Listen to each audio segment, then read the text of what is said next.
Good morning student. देखिए हम लोग बोहर के मॉडल के बारे में पढ़ रहे थे और हमने ये देखा था कि बोहर का मॉडल निश्चित रूप से जो था वो रदरफोर्ड के मॉडल पे कुछ ना कुछ इम्प्रूवमेंट था। देखिए रदरफोर्ड ने क्या कहा कि चारों तरफ इलेक्ट्रॉन घूमते रहते हैं, तो बोहर ने कहा भाई देखो ऐसा है, इलेक्ट्रॉन अगर घूमते, मैक्स प्लैंक ने कहा, एक नए वैज्ञानिक आए, मैक्स प्लैंक नहीं, वो आए थे मैक्सवेल आए थे।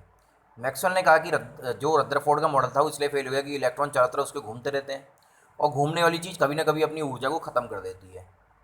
अगर मैक्सवेल ने कहा था अगर कोई चार्ज स्पीसीज़ है, चार्ज स्पीसीज़ अगर चारों तरफ घूमता है तो एक समय ऐसा आएगा जब वो अपनी ऊर्जा को समाप्त कर देगा, और इसकी ऊर्जा जब समाप्त होगी तो ये क्या हो जाएगा, ये इसके ऊपर जो है गिर जाएगा।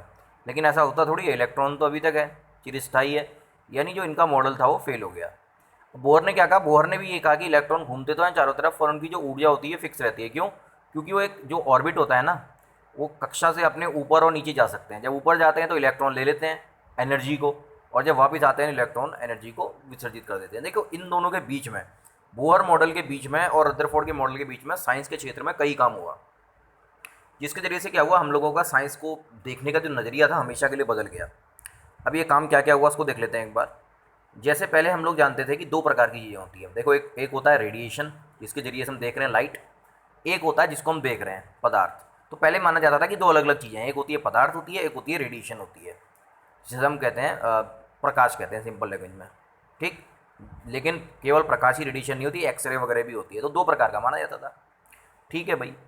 उसके बाद क्या हुआ, कुछ ऐसे प्रोसेस हुए जिनको ये समझा नहीं पाया, ये फिनोमिना। जैसे पहले लाइट की बात कर लेते हैं। हम क्या मानते हैं कि लाइट क्या है, एक वेव नेचर है।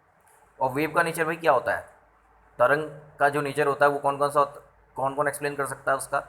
जैसे कि हम लोग परावर्तन देखते हैं, उत्परिवर्तन देखते हैं, ठीक है, डिफ्रैक्शन रिफ्लेक्शन वगैरह, इससे समझा सकते हैं। लेकिन कुछ ऐसे कॉन्सेप्ट थे जो ये नहीं समझा पा रहा था। उनमें से एक कॉन्सेप्ट था ब्लैक बॉडी रेडिएशन, कृष्ण विवरणीकरण। अब कृष्ण विवरणीकरण क्या होता है, देखिए कृष्ण विवरणीकरण को आप कैसे समझोगे। जैसे देखो, मान ली जाए आपके पास, मैं कहूँ आपसे कि सबसे पहले आपको मैं एक स्पेक्ट्रम बताना चाहता हूँ। ठीक है, स्पेक्ट्रम क्या है कि सबसे पहले एक्सरे आती है, गामा रे आती है, गामा रे के बाद एक्सरे आती है, फिर यूवी आती है, फिर आईआर आती है, फिर सूक्ष्म तरंग, और ये किस हिसाब से है, बढ़ते हुए वेवलेंथ के क्रम में है। ठीक है।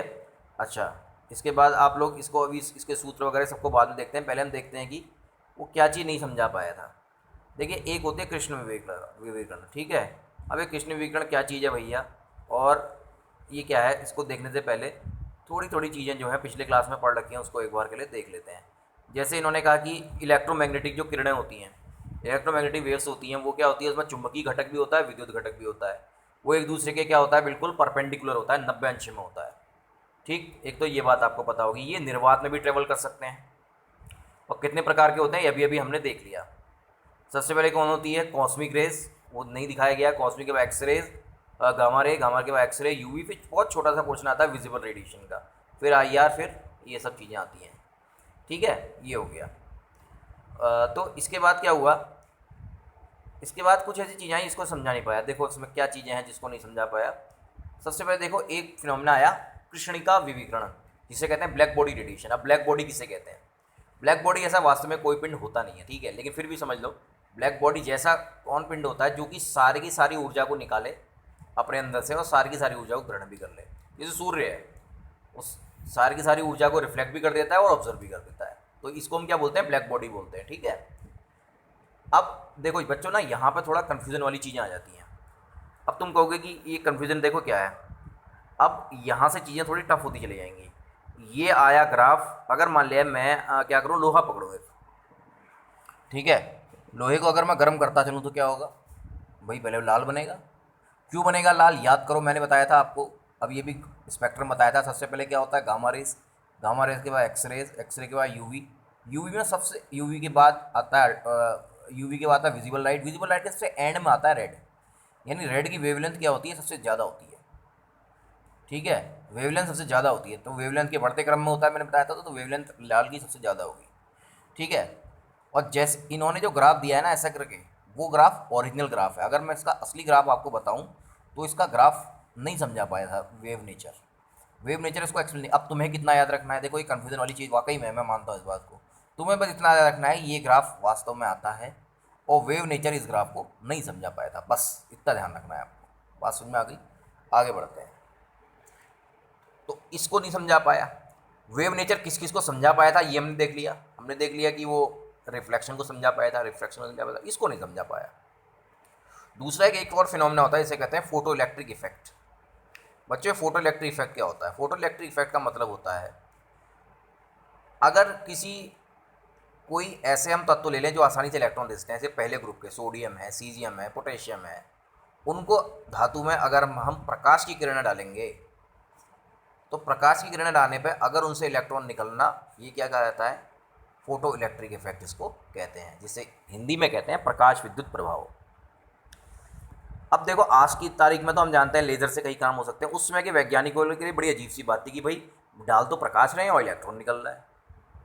तो इनको ये समझ में नहीं आया और उन्होंने अपना वेव नेचर का सिद्धांत लगाया, तो उससे समझ में ही नहीं आ पा रहा था ये। तो वैज्ञानिकों ने, एल्बर्ट आइंस्टाइन इसको समझाया, ध्यान रखना दिया नहीं था, समझाया था।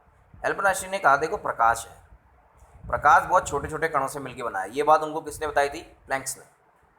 उन्होंने कहा, मैक्स प्लैंक के वैज्ञानिक थे, उन्होंने कहा था कि ऊर्जा क्या होती है, जो प्रकाश के कण होते हैं वो छोटे छोटे पैकेटों में होते हैं, कण की तरह होते हैं। देखो अब बड़ी अजीब सी बात है, प्रकाश कहाँ तरंग है, वो होते हैं कण की तरह है।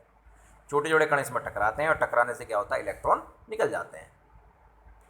ये जब उन्होंने ये बात कही तो उन्होंने जब इसको एक्सप्लेन करा, अपने बिल्कुल मैथमेटिकल एक्सपेरिमेंट दिया उन्होंने, उसके बाद इक्वेशन भी पढ़ाऊंगा फोटो इलेक्ट्रिक इफेक्ट की, और उससे उन्होंने ये बात विदाउट डाउट प्रूफ कर दी कि ऐसा होता है। अब वैज्ञानिकों के अंदर बड़ा डिलेमा आ गया। अब फोटो इलेक्ट्रिक इफेक्ट को डिटेल में समझ लेते हैं थोड़ा। फोटो इलेक्ट्रिक इफेक्ट में क्या होता है कि धातु लेते हैं, धातु के ऊपर आपको दिख रहा होगा नारंगी रंग का प्रकाश डाला, येलो है वैसे सॉरी, ये उससे इलेक्ट्रॉन निकल गया। इलेक्ट्रॉन निकालने के लिए हमने विद्युत धारा मापी रखा। आप जानते हैं जैसे ही विद्युत इलेक्ट्रॉन निकलेगा तो विद्युत आने लग जाएगी इसमें, तो विद्युत धारा मापी की जगह से वजह से क्या हुआ, हमने पता लगा लिया कि इलेक्ट्रॉन निकल गए, बस बात हो गई पूरी। अब ये होता कैसे है? तो इसको क्या कहते हैं? प्रकाश विद्युत प्रभाव। अब ये उन्होंने कैसे समझाया? उन्होंने कहा कि मान ले जाए मैं दो रेडिएशन ले लेता हूँ। ध्यान रखना, अभी भी विबग्योर को बिल्कुल भूलना मत, ये टफ चीज़ है। अब विबग्योर में होता है वायलेट भी होता है, इंडिको भी होता है, ठीक है, आर तक होते हैं सारे के सारे। उन्होंने कहा अगर मैं इसमें मान लिया पहले लाल रंग की प्रकाश मारता है इसमें, तो लाल रंग का प्रकाश चाहे मैं कितनी भी तीव्रता से मार दूँ तो इलेक्ट्रॉन नहीं निकलेंगे। बात समझ में आ रही है? लाल रंग के प्रकाश से इलेक्ट्रॉन नहीं निकलेंगे, ये उन्होंने कहा उसके बाद हम क्या करें, क्योंकि लाल रंग हुआ क्या होगा, क्योंकि इसकी क्या है, इसकी वेवलेंथ होती है बहुत ज़्यादा, और जिसकी वेवलेंथ ज़्यादा होती है बच्चों, जिसका तरंगदैर्घ्य ज़्यादा होता है, तो उसकी आवृत्ति कम होती है। और ध्यान रखना कि मैक्स प्लैंक ने जो अपना सूत्र दिया था ऊर्जा का, वो क्या दिया था? E बराबर एच न्यू। तुम्हारी किताब में वी लिखा है, उसे आप न्यू ही मानना, क्योंकि वी से बड़ा कन्फ्यूजन होता है। मैक्स प्लैंक ने कहा था जिसकी आवृत्ति ज़्यादा होगी उतने बढ़िया ढंग से इलेक्ट्रॉन निकल जाएंगे। अब भाई लाल की तो आवृत्ति सबसे कम होगी, क्यों होगी? क्योंकि लाल रंग जो होता है भाई उसकी वेवलेंथ ज़्यादा होती है, तरंगदैर्घ्य ज़्यादा होता है, आवृत्ति कम होती है। क्योंकि आवृत्ति का सूत्र होता है सी बट्टा लैम्डा। लैम्डा क्या होती है? तरंगदैर्घ्य। तो तरंगदैर्घ्य तो भाई बहुत कम है उसकी, तरंगदैर्घ्य बहुत कम, बहुत ज़्यादा है लाल की, तो ऊर्जा क्या होगी उसकी? बहुत कम होगी। फिर उसने क्या करा, लाल के बाद एक पीले रंग की रोशनी डाली, बहुत हल्की सी, उससे इलेक्ट्रॉन निकल गया, फोटो इलेक्ट्रिक इफेक्ट हो गया। तो इसका मतलब ये है कि सबसे मेन होती है फ्रीक्वेंसी, ठीक है। आपने आवृत्ति डाल दी, आवृत्ति डालने के बाद क्या होगा, अगर आप ज़्यादा इंटेंसिटी डालेंगे, तीव्रता डालेंगे लाल रंग की, तो कुछ नहीं होगा, पीले रंग की बहुत हल्की सी आवृत्ति से ही इलेक्ट्रॉन निकलने शुरू हो गए। तो इन्होंने कहा मान लिया जाए जो रेडिएशन हमने पीली वाली दी थी वो कितनी है? एच न्यू, और जिससे इलेक्ट्रॉन जुड़ा हुआ है, बात समझ में आ रही है, जिससे इलेक्ट्रॉन जुड़ा हुआ है अपने सरफेस से, वो है एच न्यू नॉट। तो एच न्यू बराबर किसके होगा? H nu naught plus half m v square. Half m v square क्या है? जो इलेक्ट्रॉन निकला ना उसकी ऊर्जा है, इलेक्ट्रॉन मास ऑफ इलेक्ट्रॉन क्या भी ऊर्जा। तो इन्होंने कहा कि अगर मान लिया मैं पीली वेवलेंथ डाल रहा हूँ, उदाहरण के लिए बता रहा हूँ, इतनी ज़्यादा होती नहीं है, 10 नैनोमीटर की डाल रहा हूँ, तो भाई एच न्यू बराबर और किससे फोटो इलेक्ट्रिक इफेक्ट हो जा रहा है। तो इसका मतलब क्या है, ये एच न्यू नॉट जरूर एच न्यू नॉट जो है एच न्यू उसके बराबर होगा, क्योंकि एच न्यू क्या है? जो बाहर से हम ऊर्जा डाल रहे हैं। एच न्यू नॉट क्या है? जिस ऊर्जा से जकड़ा हुआ है उसे।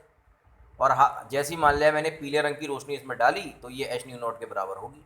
तो एच न्यू नॉट, जो रोशनी एच न्यू नॉट के बराबर होगी केवल उसी से फोटो इलेक्ट्रिक इफेक्ट होगा। अब लाल वाला जो था भाई, उसका क्या होता है, लैम्डा ज़्यादा होता है, जिसका लैम्डा ज़्यादा होता है उसका न्यू नॉट, यहाँ भी लिखा है न्यू मानिएगा, वहाँ न्यू और न्यू नॉट, न्यू जो होगा उसका कम होगा, इसमें इतनी ऊर्जा ही नहीं होगी इसको निकाल सके। तो ये है फोटो इलेक्ट्रिक इफेक्ट। तो वैज्ञानिक लोगों ने, अब एल्बर्ट आइंस्टाइन जब फोटो इलेक्ट्रिक इफेक्ट को समझा दिया, ठीक है भैया, अब लेकिन एक परेशानी और आ गई। इन्होंने कहा लाइट को आज तक हम मानने थे, अब एल्बर्ट आइंस्टाइन और लोगों ने क्या करा है, जो पार्टिकल नेचर है ना, इससे डिफ्रैक्शन हो गया, वो परावर्तन वगैरह जो होते हैं उन सबको समझाने की कोशिश करी, वो नहीं समझा पाए ये लोग। तो बड़ी दिक्कत वाली बात आई इसमें के वैज्ञानिकों के पास। क्या दिक्कत वाली बात आई बच्चों, एक तरफ अगर वो लाइट का पार्टिकल नेचर मानते हैं तो उससे फोटो इलेक्ट्रिक इफेक्ट तो समझ में आ जाता है, ब्लैक बॉडी रेडिएशन भी समझ में आ जाती है, पर उससे रिफ्लेक्शन वगैरह जो पहले से ही समझ में आ रहे हैं वेव नेचर के, वो समझ में नहीं आते। अगर वो वेव नेचर मानते तो ये सब चीज़ें समझ में नहीं आती। हाल थक हार के वैज्ञानिकों ने एक चीज़ माना कि अब हम मानेंगे कि लाइट के दोनों नेचर हैं, कौन से, पार्टिकल भी और वेव नेचर भी। तो यहाँ से लाइट के दो नेचर स्टेब्लिश हो गए। ठीक है, धन्यवाद बच्चों।